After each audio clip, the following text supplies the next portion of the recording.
안녕하세요. 오늘도 사연 살롱을 찾아주셔서 감사합니다.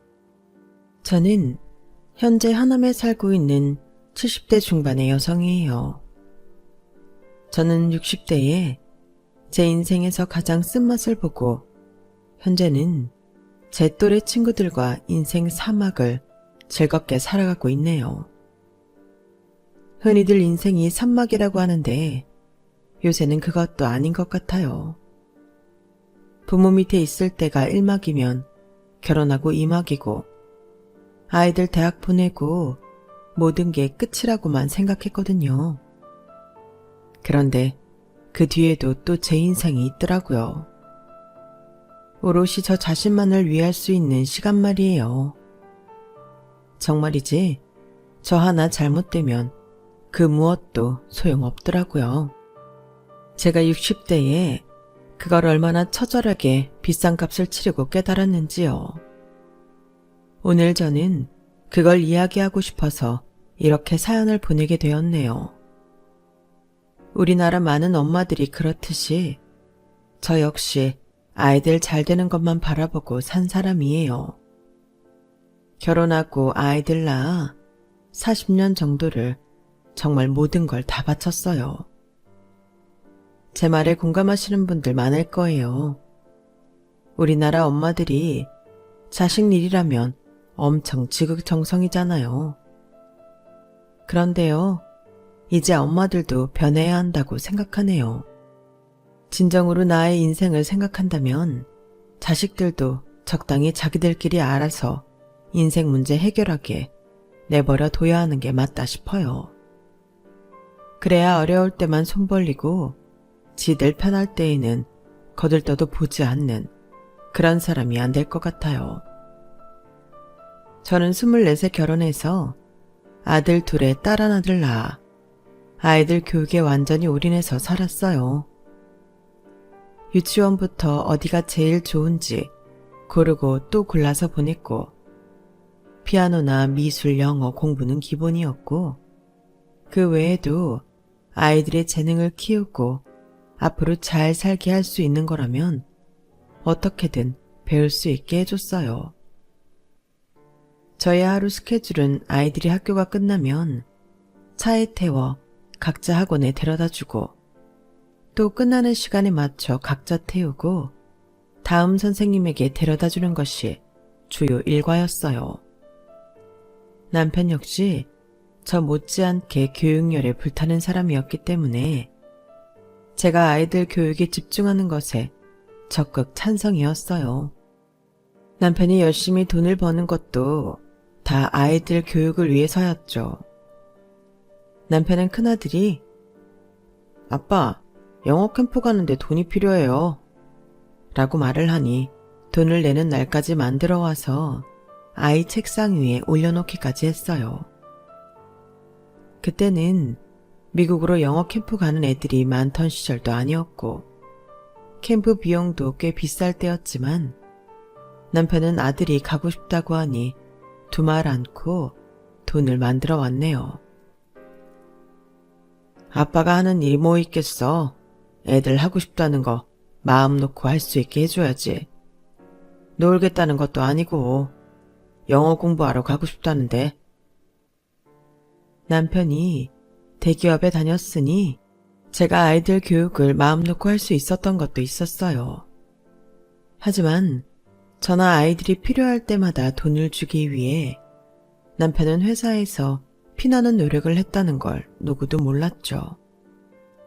그렇게 열심히 산 남편은 노후를 위해서 부동산으로 재테크도 해서 누가 봐도 저희 가족은 아무 걱정 없을 정도로 기반을 잘 만들어 놓고 퇴직을 했어요. 당시에 저는 남편의 그런 고마움을 잘 모르고 좀 투덜대기는 했어요. 소연이 대학원이나 유학 끝날 때까지는 어떻게 더 다녔어야지. 돈이라는 게 벌어놓으면 벌어놓을수록 좋은 거 몰라?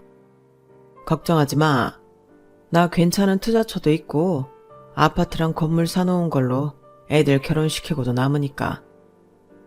그러고 나면 당신하고 나하고 여행 다니면서 편하고 즐겁게 살자고. 남편 말대로 저희는 아들들 회사 들어가고 막내딸이 첼로 유학을 다녀올 때까지 저희 부부는 아이들 돈 걱정 없이 뒷바라지를 다 해줬어요. 그렇게 애들 다 키우고 이제 결혼할 일만 남았다 싶었을 때 남편이 이렇게 말했어요. 여보, 우리 지혁이 수혁이도 회사도 다 좋은데 소연이도 대학교 강사로 나가니 이제 결혼은 지들이 알아서 하라고 합시다. 우리 애들한테 할 만큼 했어. 이제는 우리가 누리고 살자고. 그래도 애들 결혼할 때 좀 도와줘야지. 어떻게 나 몰라라 해. 이제 지들이 아껴 쓰면서 돈 모아서 하라고 해. 물론 애들도 결혼자금 모으겠지만 부모가 안 도와주고 자기들끼리 자립하는 게 어디 쉽겠어. 그래도 해줄 수 있는 건 해주자. 거기까지가 우리 역할이야. 참네. 당신도 애들 일이라면 지치지도 않는구만. 라며 남편은 어쩔 수 없이 제 뜻을 따라줬어요. 그러다 첫째가 결혼할 때 남편하고 갈등을 겪게 됐는데요. 바로 집 문제 때문이었어요. 남편은 20평대 아파트를 해주려고 했는데 그런 집은 쪽팔려서 안 된다고 30평대로 해달라고 조르더군요. 그런데 문제는 큰아들이 뭐 맡겨놓은 것처럼 구는 거였어요. 그건 제가 봐도 큰아들이 너무하다 싶더라고요. 지혁아, 아빠 말씀 들어. 아파트를 안 해주시겠다고 하는 것도 아니고 너네 신혼집으로 적당한 곳을 해준다는 거잖아. 24평이면 작지 않아? 두 식구 사는데 더 넓어서 뭐 하려고? 그건 사는 사람들이 알아서 할 거니까 엄마는 좀 빠져. 엄마가 사주는 것도 아니잖아. 아빠, 나 20평대 아파트면 친구들한테 쪽팔려서 고개도 못 들어. 내 친구들이 어떤 애들인지 몰라서 그래. 아니, 아들 결혼하는데 그렇게 돈 아낄 일이야? 이 녀석, 엄마한테 말버릇이 그게 뭐냐? 그리고 나한테 맡겨놨어? 아주 보따리 내놓으라고 큰소리 떵떵 치는구나. 너보다 훨씬 안 좋은 조건으로 시작하는 신혼부부들도 많아. 엄마 아빠도 그랬고. 아니, 그건 그 사람들 사정이지. 우리 돈 없는 것도 아니잖아. 그리고 자꾸 엄마 아빠 젊을 때 이야기는 왜 해? 지금하고 그때하고 같아? 이런 식으로 하면 나 결혼하고 엄마 아빠 안 찾아올 거니까 그렇게 알아. 그때는 큰아들이 철이 없어서라고만 생각했지 애가 인성이 덜 됐다고는 깨닫지 못했어요. 애가 서운하니까 막 나가는 것 같아서 남편한테 아이 원하는 대로 해주자고 설득했죠. 지혁이 원하는 대로 해주자. 큰아들이니 좀 더 해준다고 그렇게 생각하면 되잖아. 좋은 일 앞두고 애 마음 상하게 해서 좋을 것도 없고 여기까지만 애들 원하는 대로 해주자. 응? 그러자 남편은 어쩔 수 없이 큰아들이 원하는 34평 아파트를 해줬네요. 그 둘째가 결혼할 때도 막내인 딸아이가 결혼할 때도 저희 부부는 조금씩 마음이 상하는 일이 있었어요. 둘째는 저한테 대뜸 한다는 말이 이랬어요. 우리 아이 생기면 엄마가 키워줘야 돼. 우리 둘 다 바빠서 애 건사 못해. 도우미 쓰려면 돈 너무 많이 들고 엄마 집에서 하는 일도 없잖아. 그러니까 애 키워줘. 딸아이는 저한테 자기네 집 반찬을 다 만들어달라고 하더군요.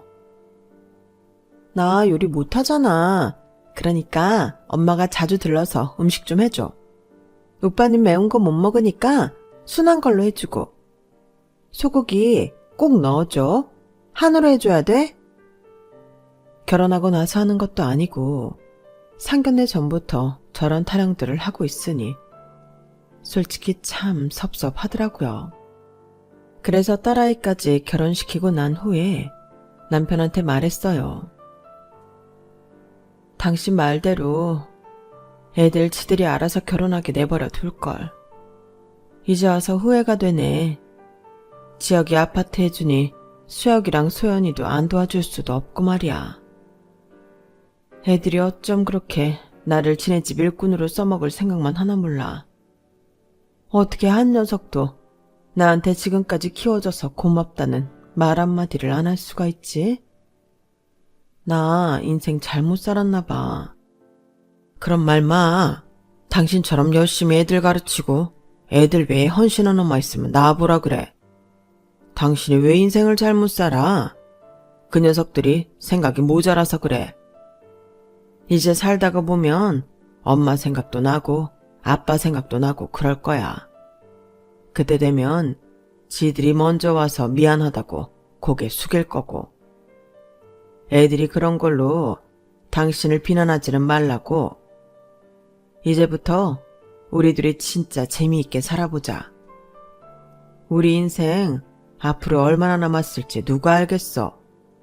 이제 그 녀석들 뭐 해달라고 해도 눈 딱 감고 우리끼리 놀러다니면서 살자고. 당신이 내 남편이고 내 옆에 있어서 얼마나 든든한지 몰라. 그래, 이제 우리만을 위해서 인생 살자. 남편과 저는 손을 꼭 잡고서 서로를 위로했어요. 저희 부부는 자식들을 내려놓고 여행도 다니고 시골에 가서도 한 달씩 살아보면서 둘만의 오붓한 시간을 가졌어요. 이제부터 시작이니 앞으로 둘이 함께 쭉 이렇게 살자고 했었네요. 신혼 때보다도 더 둘만을 위한 시간이었던 것 같아요.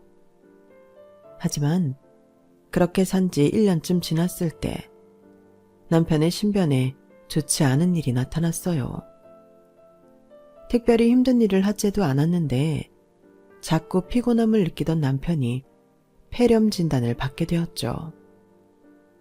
저와 남편은 대수롭지 않게 생각했는데 병원에서는 노인 폐렴은 갑자기 악화될 수 있다며 입원을 권했어요. 남편은 입원할 정도는 아니라며 집에서 통원 치료를 받겠다고 했고요. 의사는 어쩔 수 없다는 듯 말했어요. 그럼 오늘 중에라도 갑자기 몸이 안 좋아지시면 바로 대학병원 응급실 가셔야 돼요. 제가 남편 잘 지켜보다가 꼭 그렇게 하겠다고 하고 집에 왔는데 남편이 저 잠깐 장 보러 간 사이에 친구 만나겠다고 외출을 했더라고요. 그리고 그날 밤에 돌아온 남편은 새벽에 열이 불덩이처럼 올라서 제가 바로 119를 불렀네요. 혈액 검사와 CT 촬영 등등 여러 검사를 한 끝에 남편은 폐렴뿐만 아니라 심장 쪽 전해질 수치도 낮아서 자칫 의식을 잃을 수도 있는 상태라고 했어요. 빈혈도 심해서 수혈을 받아야 했고요. 저는 그런 남편을 보고는 펑펑 울었죠. 아니, 내가 옆에서 보고 있었는데 어떻게 이렇게 당신 상태를 모를 수가 있지? 미안해, 여보. 정말 미안해. 제가 하도 우니까 간호사가 저를 진정시켰어요. 할머니, 이런 건 일반 사람들이 지켜본다고 알 수 있는 게 아니에요. 그러니까 너무 자책하지 마세요. 전해질 수치나 빈혈은 환자 자신도 잘 모르고 넘어갈 때가 많으니까 진정하시고요. 너무 우시면 몸에 안 좋아요. 남편은 장에 출혈 부분이 있어서 빈혈이 심해졌다고 했어요. 그렇게 치료를 받으며 조금씩 안정을 취해가는데 제가 그때 자식들한테 또 한 번 섭섭함을 느꼈네요. 아빠가 아프다는데 어떻게 한 녀석도 들여다보지 않는지요. 장출혈 때문에 수술한다고 했을 때만 전화 한 번씩 하더니 병문안을 한 번 안 오더라고요. 저는 너무 속상해서 큰아들한테 먼저 전화를 했어요. 지혁아, 니들 아무리 바빠도 이건 아니지. 어떻게 아빠 아프신데 한 번을 안 와보니? 아니, 며느리가 둘씩이나 있고 사위까지 있는 양반이 저렇게 외롭게 누워있어야 돼?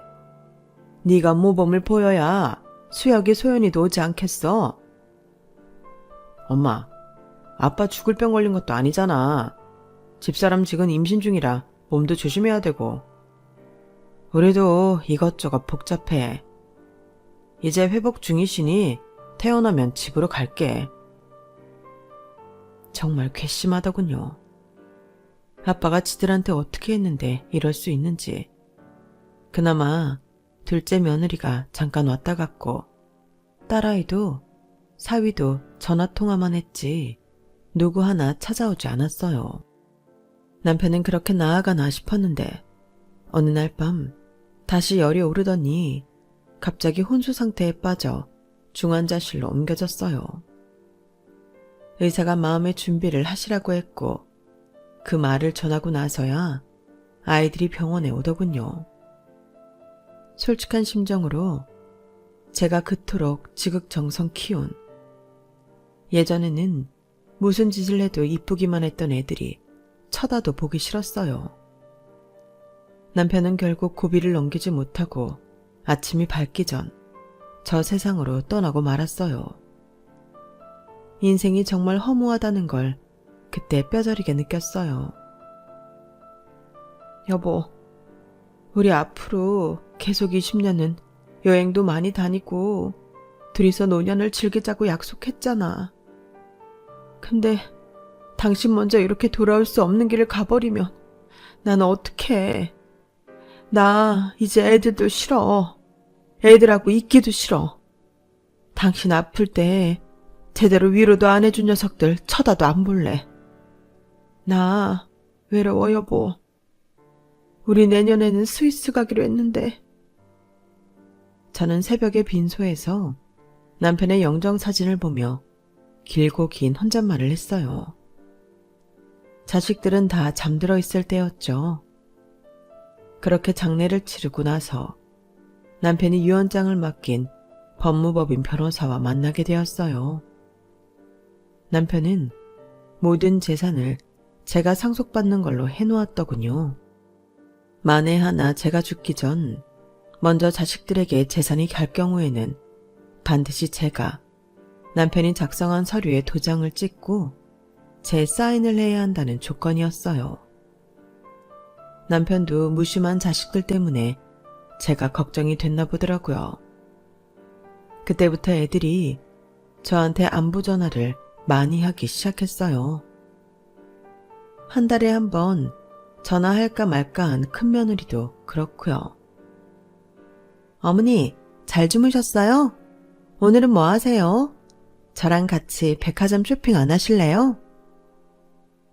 큰애구나. 백화점은 무슨. 됐다. 나 그런 거 안 좋아해. 너 2달 있으면 출산인데. 백화점 같은 데 다니기는 힘들지 않겠어?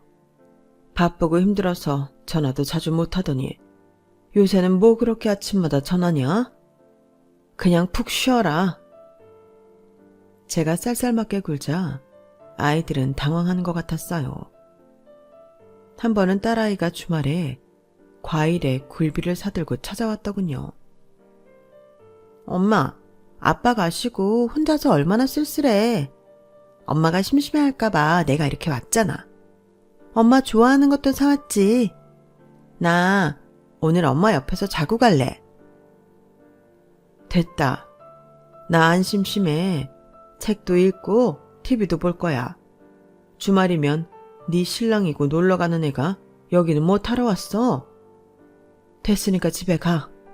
그리고 나도 과일하고 굴비 있으니까 니네 집 가져가서 먹어. 웬만해서 아이들한테 듣기 싫은 소리 한 적 없는 제가 이렇게 나오니 자식들이 제 눈치를 보더군요. 하지만 제 섭섭함은 쉽게 풀리지 않았어요. 아이들이 이제 와서 저한테 잘하는 것도 다 재산 때문인 게 훤히 보여서 제 자식들이지만 너무 섭섭하더라고요. 제가 남편이 가기 전에는 남편 몰래 애들 집에 가서 반찬도 챙기고 애들 해달라는 것도 해줬었거든요. 하지만 저렇게까지 자기만 아는 녀석들, 그렇게 키운 내가 죄인이다 싶은 마음도 있었고 병원에 한번 제대로 안 온 게 너무 괘씸해서 완전히 거리를 뒀어요. 그러자 자기들끼리 무슨 의논을 했는지 갑자기 아들들하고 딸이 다 같이 저를 찾아왔더군요. 무슨 바람이 불어서 니들이 같이 온 거야? 다들 바쁘지 않아? 가서 볼 일들 봐. 에이, 엄마 왜 그래? 맞아, 우리 바빠. 바쁜데도 이렇게 시간 맞춰서 같이 왔는데 자꾸 가라고만 할 거야? 둘째 아들이 너스레를 떠니 딸도 옆에서 거들었어요. 맞아, 엄마. 우린 엄마 어버이날 맞이해서 여행 가자고 하려고 온 건데 이러기 있어?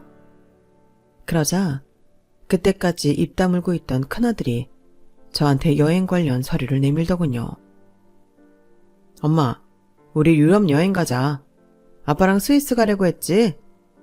그래서 엄마 외롭지 않게 우리가 같이 가려고. 이거 여행자 보험 서류인데 엄마 사인이 필요해. 그리고 이거는 우리가 미국에서 비행기 환승해서 가야 되는데 그것도 엄마가 사인해 줘야 되거든. 됐다. 갑자기 무슨 여행이야? 돈도 많이 드는데. 니네랑 다 같이 어떻게 간다는 거야? 엄마, 돈이 많이 들어서 유럽 바로 가는 거 못하고 미국 경유하는 걸로 가는 거야. 엄마 아빠 돌아가시고 많이 외로워서 힘들어하는 거 우리도 다 알아. 그동안 우리 키우느라 고생하고 좀 편히 살만하니까 아빠 돌아가셨잖아. 그러니까 우리가 좀 더 잘하려고 해. 우리랑 같이 여행 가자. 응? 아이들은 저한테 잘 보여서 남편 유산을 조금이라도 빨리 받고 싶어 하는 게 뻔했어요. 그걸 알고는 있었지만 제 마음에는 아직도 아이들하고 잘 지내고 싶다는 희망 한 자락이 있었나 봐요. 처음에는 안 가도 된다고 사양했지만 아이들이 몇 번씩 찾아와서 권유를 했고 결국 저는 사인을 하고 말았어요. 엄마, 잘 생각했어. 유럽 가서 기분 풀고 오면 우울한 것도 사라지고 생활에도 활력이 될 거야. 우리 셋 다 어렵게 시간 낸 거니까 엄마도 심술 부리지 말고 우리랑 잘 지내야 돼. 라며 큰아들은 바로 여행 준비를 하라며 여행 가방 큰 것도 새로 사주더라고요. 애들이 저한테 미리 짐을 쌓아놓으라고 어찌나 독촉을 하든지 저는 내키지도 않는 여행 준비를 한 달 전부터 하게 됐죠. 그리고 드디어 여행을 떠나는 날이 되었어요. 그런데 둘째 아들 여행 가방이 유난히 작더라고요. 3박 4일 정도에나 어울릴 만한 크기였어요. 수아가, 너는 그 가방 갖고 되겠어? 열흘 동안 있다 올 건데. 아, 난 짐 별로 필요 없어. 옷도 입던 거 계속 입으면 되고. 라며 계속 휴대폰만 쳐다보고 있더라고요. 그러고 보니 큰아들도 딸내미도 전부 휴대폰 문자만 하느라 정신이 없더군요. 저는 다들 가족하고 일터와 소통을 하는 줄 알고 가만히 있었어요. 뭔가 좀 찜찜하기는 했지만 아이들이 움직이는 대로 저도 따라 움직였고 그렇게 비행기까지 타게 됐네요. 그리고 미국 공항에서 내렸을 때야 저는 제가 혼자라는 걸 알게 됐어요. 내려서 환승통로로 가려고 아이들을 기다리는데 아이들이 아무도 없는 거였어요. 저는 한참을 거기서 서서 기다리다가 뭔가 잘못되었다는 걸 깨달았고 혼자 가방 하나 들고 멀뚱히 서 있는 저에게 공항 직원 한 명이 다가와서 뭐라고 말을 붙이더군요. 저는 잘 못하는 영어로 서툴게 겨우 한국 사람이고 아이들을 기다린다고 하니 저를 어디로 데리고 갔어요. 거기서 한국 게임분이 저에 대해 조회하더니 이러더군요. 어머니, 이 티켓은 여기까지예요. 유럽 환승권이 아니에요. 저는 그 말에 놀라서 그제야 아이들한테 전화를 걸었어요. 큰아들도 둘째 아들도 안 받아서 딸한테 했는데 딸은 바로 전화를 받더니 뭔가 버튼 누르는 소리가 들리더라고요. 그러더니 아이들 떠드는 소리가 들렸는데 정말 충격이었어요. 아씨, 엄마 전화 받을 뻔. 바로 전화 꺼버렸어. 세연아, 그러니까 전화 꺼두라고 했잖아. 형도 전화 껐어? 야, 걱정하지 마. 엄마 영어 못해. 절대 한국 못 와. 여기는 한국인도 적은 미국 중부잖아. 그리고 새 녀석이 낄낄대며 웃는 소리가 들리는데 저는 너무 소름이 돋았고 그 다음 분해서 눈물이 다 나더군요. 저한테 있는 거라고는 유로 화폐로 바꾼 50만 원 정도가 있었고 신용카드는 일부러 가져가지 않았었어요. 너무 돈을 많이 쓰게 될까봐 두고 온 건데 그게 저를 꼼짝도 못하게 만들 줄 누가 알았겠어요. 제가 가진 돈으로는 한국으로 갈 비행기 표값도 안 됐어요. 공항에서는 저보고 이제 나가야 된다고 하더군요. 정 안 되면 한 곳 영사관이라도 가라는데 저는 거기가 어디인지 찾아갈 엄두도 나지 않았어요. 휴대폰 충전도 다 떨어져서 이제 연락도 되지 않는 상황에 저는 어두워진 공항을 나와 망연자실하게 하늘만 보고 있었죠. 그랬더니 어떤 미국 여자가 와서 저한테 뭐라고 계속 말을 걸더라고요. 저는 한마디도 못 알아듣고 그저 제가 아는 단어를 조합해서 더듬대며 한국인인데 한국에 갈 수 없다, 갈 데가 없다고 했네요. 그러자 그 여자는 어떻게 알아들었는지 저더러 자기 나쁜 사람 아니라는 몸짓을 하며 차에 타라고 했어요. 거기에 계속 있을 수도 없고 함부로 혼자 택시를 타기도 무서워 결국 저는 그 여자를 따라서 가기로 했어요. 제가 도착한 곳은 빨간색의 사층 건물이었는데 우리나라로 치면 복지관 같은 데였어요. 동양인들도 있기는 했지만 한국말을 할 줄 아는 사람은 없더군요. 저를 데려온 여자는 거기 직원들한테 뭐라고 이야기를 했고 그곳 사람들은 저한테 방을 하나 내줬어요. 침대가 하나가 전부인 작은 방에 들어간 저는 밤새 눈물을 흘리며 분을 삼키느라 한숨도 잠을 못 잤어요. 여보, 애들이 나 버린 거 맞지?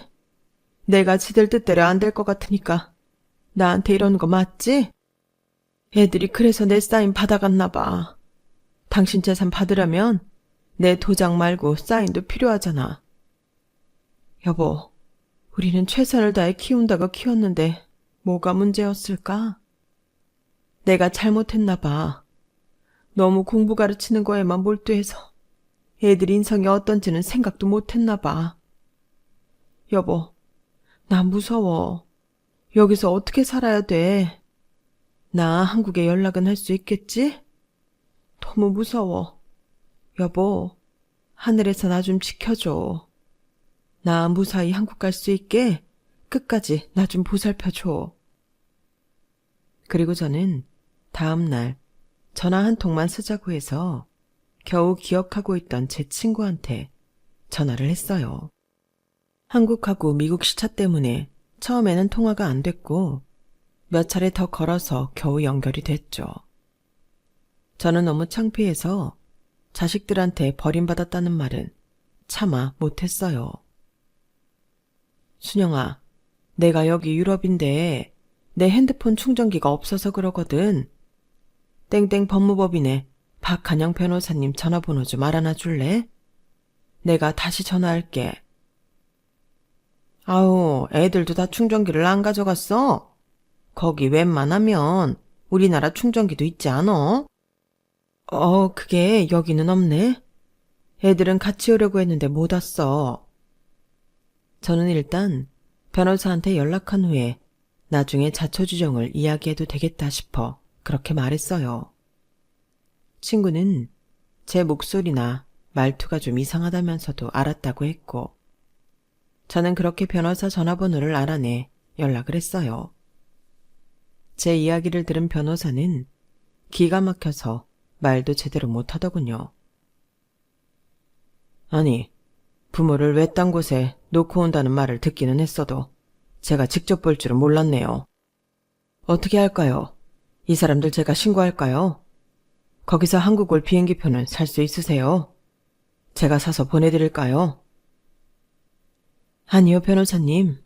저 일단 여기 좀 있어 볼게요. 무슨 핑계를 대서라도 그 녀석들한테 재산만 가지 않게 해주세요. 일단 저에 대해 안다고 내색도 하지 마시고요. 뭘 어쩌시려고요? 그 낯선 데에 오래 계시면 병나요. 그래도 변호사님하고 이렇게 연락하게 됐잖아요. 저도 좀 생각이 있어요. 저는 전화를 끊고 거기 관리 책임자를 만났어요. 그리고 정말 서툴고 몇 개 안 되는 단어로 여기서 잠깐만 일을 하게 해달라고 했어요. 제가 워낙 간절하게 부탁해서인지 책임자는 알았다고 끄덕했고, 저는 그날부터 거기서 식당 설거지와 건물 청소를 하며 지내게 되었어요. 한국에서도 안 해본 일까지 하며 저는 미국 사람들 틈에서 영어를 배우게 됐네요. 제가 성실하게 3개월을 일했더니 책임자는 저를 부르며 이제부터 조금씩 저에게 돈을 주고 싶은데 그러려면 정식으로 비자가 있어야 한다고 했어요. 저는 그때까지 귀가 트인 영어로 어설프게 돈은 안 줘도 되니 나중에 저 한국 갈 때 비행기 값만 좀 빌려달라고 했어요. 한국에 가서 꼭 갚을 거라고 각서까지 쓰고요. 그러면서 변호사와도 일주일에 한 번은 통화를 했어요. 제가 어머님이 직접 와야 된다고 둘러대긴 했어요. 그랬더니 여사님 계신 곳 찾으려고 하는 것 같네요. 어떻게 할까요? 저는 말씀하신 대로 아무것도 모르는 척 했어요. 계속 모르는 척 해주세요. 제가 갈 때 되면 갈게요. 나중에 저는 제가 선불폰도 살 수 있고 마음만 먹으면 한국에 다시 연락도 할 수 있는 걸 알았지만 일절 연락하지 않고 오로지 복지관 전화로 변호사와만 통화를 했어요. 그렇게 1년이라는 시간을 버틴 후에 저는 어느 정도 생활 영어를 할 수 있게 되었어요. 저는 책임자를 만나서 이제 한국에 갈 때가 되었다며 제가 갖고 있던 유로 화폐를 먼저 건넸어요. 이건 전혀 모르는 저를 위해 방을 내주고 여기서 먹고 자게 해준 데에 대한 감사 표시예요. 그리고 전에 말한 대로 한국에 가면 바로 비행기값 갚을게요. 그러자 책임자는 저한테 아예 비행기 티켓을 건네는 거 아니겠어요?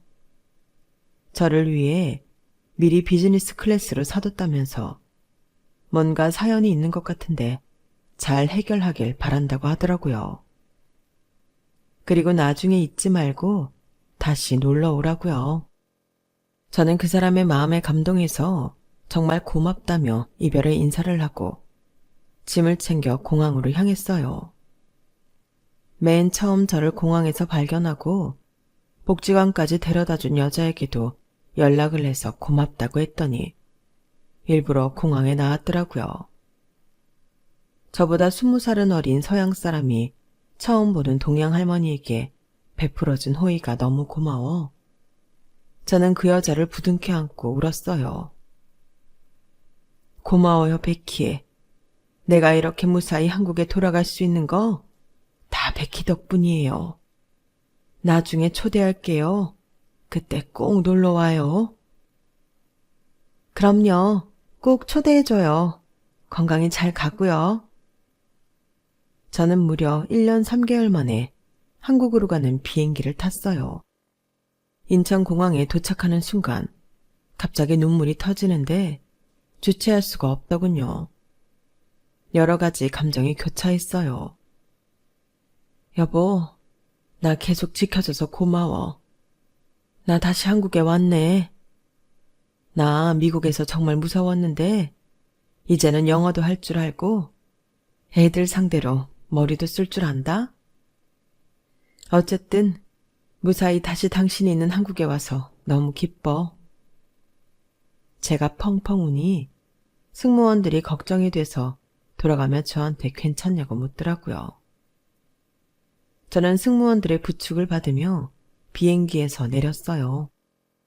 공항 출국장을 나와 변호사님을 만났을 때 그 기분이란 이루 말할 수가 없었어요. 내 고향 땅을 밟는 게 이런 기분이구나 했죠. 여러 가지로 저에게는 남다를 수밖에 없기도 했고요. 여사님, 그동안 얼마나 고생하셨어요. 제가 돈 보내드린다고 해도 그렇게 마다하시고 뭐하러 이렇게 늦게까지 있다 오셨어요. 아무리 그 사람들이 잘해줘도 제가 누굴 믿고 돈 송금을 받겠어요. 또 그런 신세 잘못 지면 괜히 골치 아파지잖아요. 저 거기서 영어 배웠어요. 애들이 그러더군요. 저 영어 못해서 절대 한국에 못 온다고요. 그래서 애들 재산 못 받으면서 애도 좀 태울 겸 그냥 복지관에 숨어 있었어요. 저는 변호사님이 예약해준 호텔에 들어가서 며칠을 쉬었네요. 그리고 변호사님한테 아이들을 사무실로 불러달라고 했어요. 결전의 날이 다가온 거죠. 저는 그제야 친구 순영이한테 연락을 해서 자초지종을 털어놓았어요. 친구는 너무 놀라서 옷이며 화장품이며 있는 거 없는 거 다 챙겨서 헐레벌떡 뛰어왔더라고요. 아니, 세상에 너 거기 가서 그렇게 고생하고 있으면서 어떻게 나한테 말 한마디 안 했어? 아무리 한국인이 적은 동네라고 해도 어떻게든 뒤져보면 한국 사람 있었을 거 아니야. 내가 여기서 찾아볼 수도 있었고. 나도 거기서 충격받은 것도 있고 마음 정리할 시간이 필요했어. 이렇게 와줘서 고맙다. 고맙다니 무슨. 그런 말을. 내 진작에 알았으면 이놈의 자식들 홍군형을 내줬을 텐데. 내가 오늘 그렇게 할 거야. 저는 깨끗하게 차려입고 택시를 불러 변호사 사무실로 갔어요. 사무실에 들어가기 전에 안에서 무슨 소리를 하나 잠깐 들어봤죠. 자식들이 변호사한테 불만만 쏟아놓더군요. 아니, 엄마를 찾을 수 없으면 그냥 저희가 엄마한테 받아놓은 사인으로 일 처리하면 되는 거 아니에요? 그게 법으로 안 되게 되어 있어요. 어디에 있는 어떤 법조항이요? 그것 좀 명확히 말씀해 주시죠. 큰아들이 변호사한테 막 성질을 내며 따졌고 그 다음으로 둘째 아들이 한마디 하더라고요. 혹시 미국에서 실종된 한국 사람 찾는데 아세요? 왜 미국이에요? 유럽 갔다가 어머니 잃어버렸다면서요. 근데 미국 이야기가 왜 나와요? 그러자 딸이 급한 목소리로 이러더라고요. 아니, 혹시나 해서 그러죠. 저희도 알아볼 수 있는 거 다 알아봤는데 못 찾겠어서 그런 거예요. 제가 하나만 물어보죠. 지혁씨, 수혁씨, 소연씨. 어머니 찾으려는 거 어머니 걱정돼서 아니고 재산 때문이죠? 진짜 어머니 걱정은 하나도 안 하시는 것 같은데요. 아니, 어차피 돌아가셨을 수도 있고 그러니 산 사람은 살아야죠. 저희가 재산 받고 시신이라도 찾아 묻으면 그걸로 충분한 거 아닌가요? 큰아들의 성난 목소리에 제가 문을 열고 들어갔어요. 뭐? 누구 시신을 찾아서 묻는다고? 어디 다시 말해봐라. 제 목소리에 자식들은 일제히 자리에서 일어났어요. 다들 진짜 귀신이라도 본 표정으로 하얗게 질려있더군요. 한동안 아무 말도 못하더니만 딸이 먼저 입을 뗐어요. 어? 엄마가 여기 어떻게 왔어?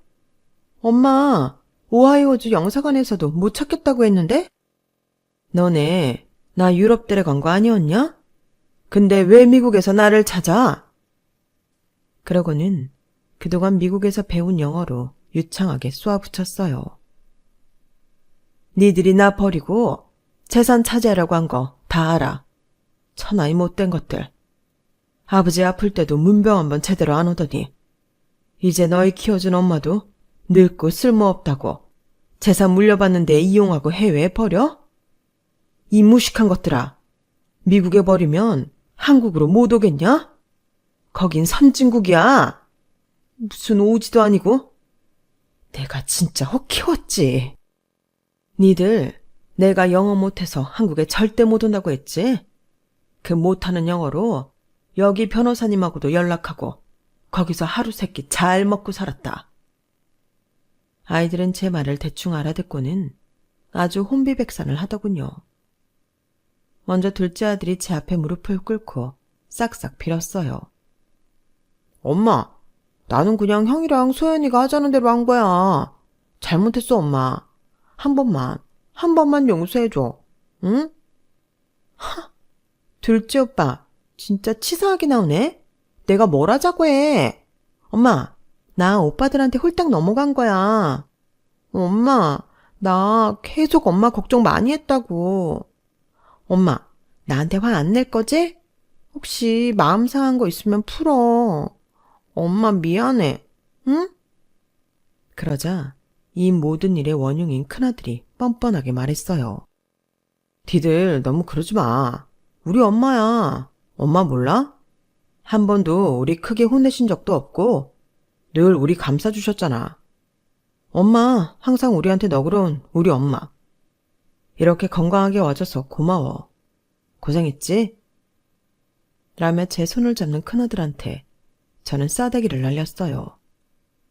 그러자 큰아들도 다른 애들도 엄청 놀라서 저를 보더군요. 저는 아이들 키우면서 한 번도 손찌검 비슷한 걸 해본 적이 없었거든요. 야, 너 아직도 그런 말이 나한테 통할 것 같아? 내가 미국에서 얼마나 피눈물 흘리며 영어 배운 줄 알아? 오늘 이날만 기다리면서 거기 있었던 거야. 그런데 네 그런 사탕 발린 말에 내가 넘어갈 것 같아? 너 말 잘했다. 나 너네 한 번도 엄하지 않게 키웠어. 근데 그게 너무 잘못했다는 걸 이렇게 뒤늦게 깨닫는다. 니네 원하는 대로 다 해주고 한 번도 거절하지 않은 거. 그게 얼마나 나쁜 건지 이제 알았다고. 니네가 모르는 게 있는데 아버지가 유언장에 한 말이 또 있거든? 변호사님, 그거 낭독해 주세요. 네, 여사님. 아내 유진이가 자식들에게 재산을 분배할 마음이 없을 시 아내 유진이의 뜻대로 한다. 나 니네 아빠 재산 한 푼도 못 줘.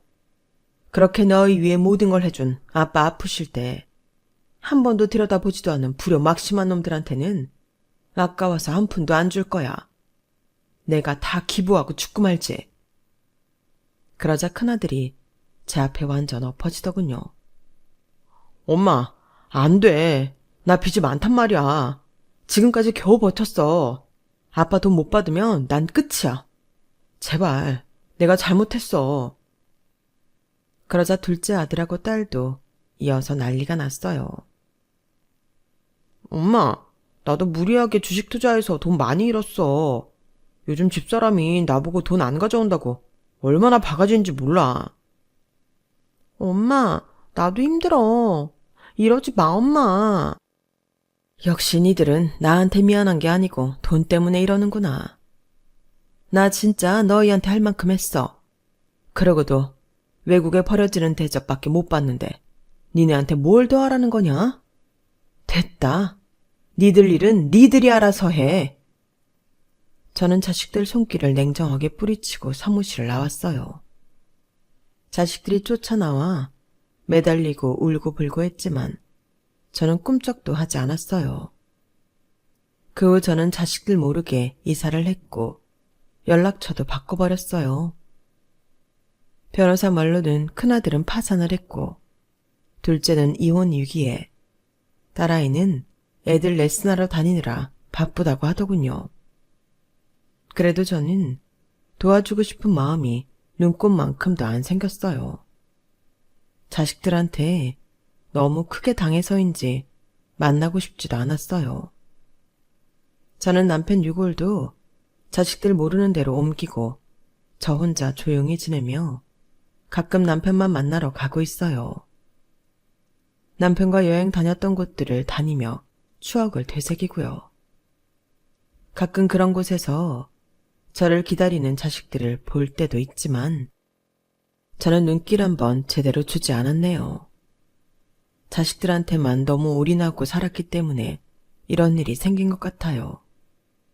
그래서 아이들 한참 키우고 있는 부모님들, 너무 내 인생 다 바쳐 아이들만 바라보지 말았으면 해요.